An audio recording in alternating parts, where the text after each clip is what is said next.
The banking terms you need to know to buy your own small business. First is equity injection. This is just the term that the bank uses for your down payment. And I think they typically use that term because your down payment doesn't have to come in the form of cash like it would in a home. You can contribute assets to the business. You could spend money on legal documents, and that can count towards the down payment.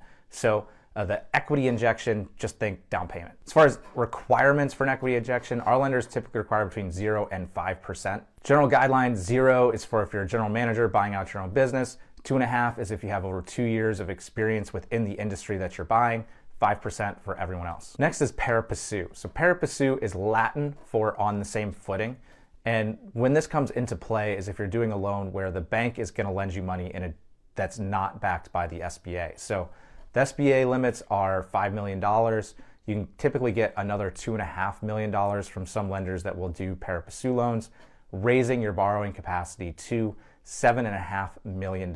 Just one thing to keep in mind though is that the requirements are a little bit higher. The debt service coverage ratio that the business needs to meet is going to be higher in a business that's using a pari passu loan than just a straight SBA loan. Now, of course, a debt service coverage ratio is just a measure of the business's ability to make the loan payments. So most banks are going to require 1.25 debt service coverage ratio. Just think of that as you need to generate 125% of the cash needed to make the loan payment. We would want to see typically higher, but 1.25 is typically the minimum. If you're going to do the pari passu loans, you typically need 1.65, so a much higher threshold for the pari passu than a straight SBA. And there is some nuance to calculating that. You can't just take the cash flow number that you get from BizBuy or BizQuest.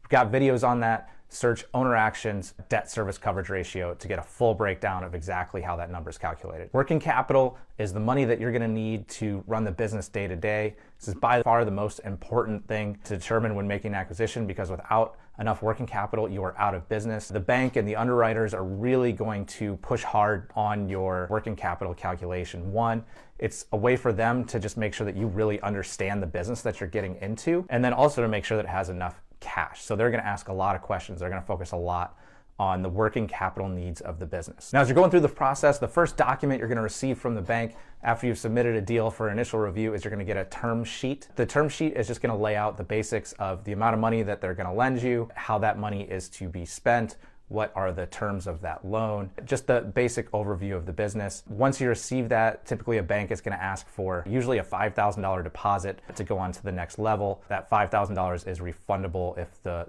deal does not actually close. So there are two types of term sheets. There's one that's just put together by your banker. Your banker is typically referred to as a business development officer or BDO. They can quickly put together a term sheet without going to their credit committee. Some lenders do this just to get the loan off the street. So they just send you a term sheet to make you think the bank is good with the deal so that you stop shopping with other lenders. It doesn't hold as much weight as what would be a fully credit approved term sheet. Those take a lot longer to get. They're a lot harder to get because they're actually reviewed by credit, but it means that the bank really has looked at the loan and they think it's a good deal and something that they plan to do. I think one mistake we've made in the past is the better lenders give you the full credit reviewed term sheet. It's not great if someone gives you a term sheet and says they're going to do a deal when really they have no intention of doing it. So the fully credit approved is much better. But sometimes you have a broker or a seller that just needs something fast. So if you just need something fast, just ask the bank, hey, can you just write me just a quick non-credit approved term sheet just so that I have something that I can put in front of the sellers. After you get your term sheet, you make your down payment, then you go into underwriting. Underwriters are going to ask tons of detailed questions. They want to know every detail of the business. You're probably going to go through several rounds of questions. Make sure you answer everything in detail. Never say, I answered this before, or I already if they're asking a question, give them the answer. Don't give them a smart-ass answer. We've had that problem with sellers that answer the questions in kind of a smart-ass way. It just makes the whole process drag out. If they're asking a question, answer it as clear as you possibly can so that you can move forward. Because if you don't answer it clearly, they're just going to ask again and again and again.